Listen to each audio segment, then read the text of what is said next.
Hi, this is Steve, business partner Austin, and we're going to look at how we optimize Google Business Profiles every day.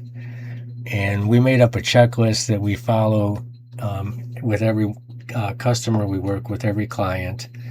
And if you would like a copy of this, let us know in the comments section. But we're going to just briefly run through what we would be looking for. And, so profile completeness for one. Make sure that the business name, address, phone number matches up no matter where they see it online. It's got to be the same. That's very, very important. If it's not the same, that confuses Google. Get that right. Make sure primary category and all the relevant categories are in there. Make sure the primary category is their main thing. We see that as a big problem. Oftentimes, every day when we're looking at these things, we notice that problem. Business description, use as many characters as you can. You can put 750 characters. So if you can use all those to it, but come as close as you can to it, and that'll be helpful.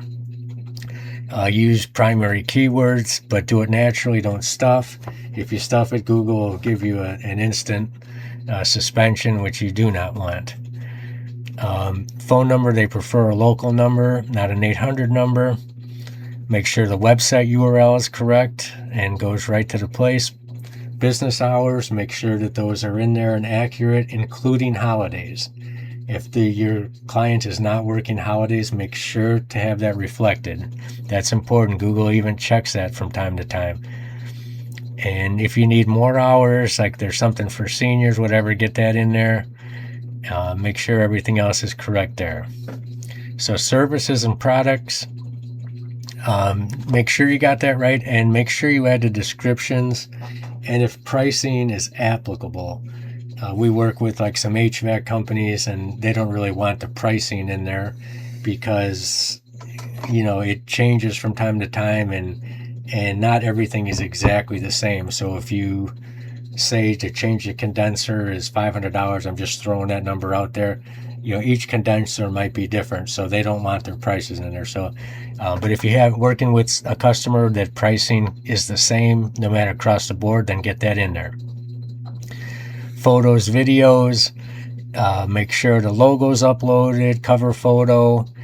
If you can get pictures of the interior of the place, exterior, team photos, everything like that. And then the best kind of photos are the people doing the work, such as HVAC company completed the job in, let's say, Morgantown, Virginia. West Virginia. I apologize to those in Virginia and West Virginia. Don't have watermarks in there. Google flagged that. At least they sometimes flag that. Have a video uploaded 30 minutes or less. Make sure to get that in there. Reviews. That's obviously one of the most important things. And you not only want to help the customer get these reviews, but you also want to respond to the reviews.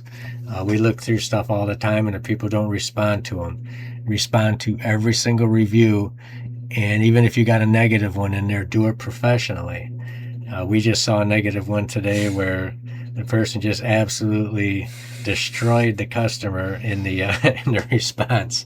That's not what you want to do. Acknowledge the fact that you want every customer to be happy, and you apologize that it didn't happen in this case, and you will get that corrected. Ask them to contact you, the manager, and you'll get that right. Google Posts, they say, we've got on here even minimum once a week. For our high-level customers, we do it every day, every business day, and for most of the others, we're doing at least 3 to 4. So make sure to get those in there. Get some offers in there from time to time. If your customer has any special offers, make sure to get those in. That'll be helpful. Each post should have a picture, image of some type. Hopefully it's one that you or their customer had taken at a job site or wherever they're at. yeah, we put in there, and we should cross this out now. Clear call to action button. That used to be allowed, and now that'll get you in trouble. So we're going to cross this off before we send this off to anybody. Local keywords, get those in there, such as Morgantown HVAC work just done. And I stayed away from the state since I probably would mess it up once again. West Virginia. Thank you. If you put up a offer, so let's say you're working with an electrician and he said, you'll get $300 off your best offer, and it expired. Get that off of the offer sheet. So get that off of there and either put on a new offer or leave it blank, but don't leave on an expired one. That's not helpful at all. We're going to stay away from the questions and answers because that's changed a lot. We're probably going to take that off of our optimization checklist for now. I'm going to turn it over to Austin for attributes. So on Google, there's a lot of like special attributes like, veteran owned or like wheelchair friendly or that. So try to take care of that if you can. Some of them are kind of stupid, but the ones that are like relevant you can fill out. For booking and messaging, booking link added if client uses online scheduler. Do they have Google messaging? Yeah. Okay. Auto reply set up for messages. Messaging response time reviewed and acceptable. Competitor monitoring. Just look at the local competitors to see like spam and report that. Like keyword stuff names, fake locations, and then check your own client for like potential risks. Name, image, phone, consistency. So business name, address, phone should be identical across like everything you have your company listed on. Yelp should be consistent. Facebook, Apple Maps, Bing Places, industry specific directories, older duplicate listings.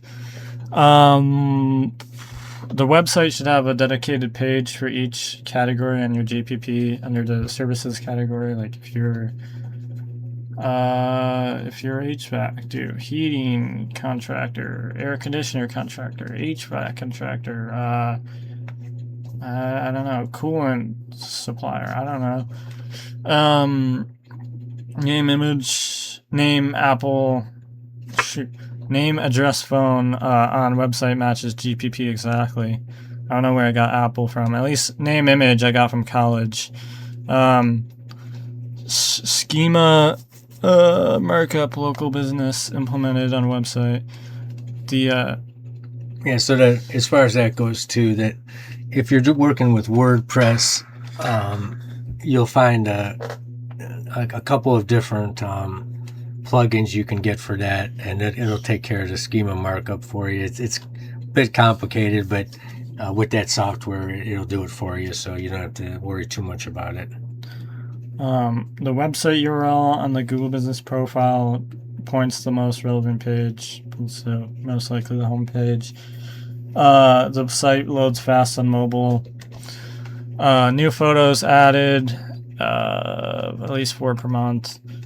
Weekly post, I could change that to daily or like twice weekly. It should be probably more than once a week, but new views responded to quickly. Review request process running consistently. We can skip the QRA. Insights reviewed. Check just what's going on, what's going right. Google suggested edits reviewed. Hours updated. Profile checked for unauthorized changes. Is that it? That's it. So I wanted to point out something that happened to us recently, and just sometimes when you look at Google Insights, you'll think that you're not doing a good job. And I'll give you a little bit of an example of something that we're working on. So we were working with a company, and it said the calls were down. think it was 10%. And so I was like, oh no, how could that happen? It was only 1 month into it, but we had done a lot with Google Business Profile, working on it and stuff like that. But on the other side of the ticket was that their website had gone up. I think it was 250%. So instead of people clicking the call on Google Business Profile, they were going to the website. But if you just went by one part of it, you would think that, oh, I'm actually losing customers for them. But the whole totality of it is that it was very, very good news. It's just that they were going to the website as opposed to just clicking the call. So sometimes you got to look close at those things and figure out what exactly is happening, and if things are actually working out. The first month, you're not going to make a big impact a lot of times, but month 1 to 2, you got a chance to really make a big jump, and that's where you want to try to get as much going in the right direction as you can. If I could sum this up into just 3 things: Google Business Profile, make sure to optimize that. Get the reviews, and then also respond to reviews is number 2. And 3, get the website optimized. Austin pointed out exactly how to do that. If you get those 3 things right, you're going to make the customer happy. We'll see you tomorrow.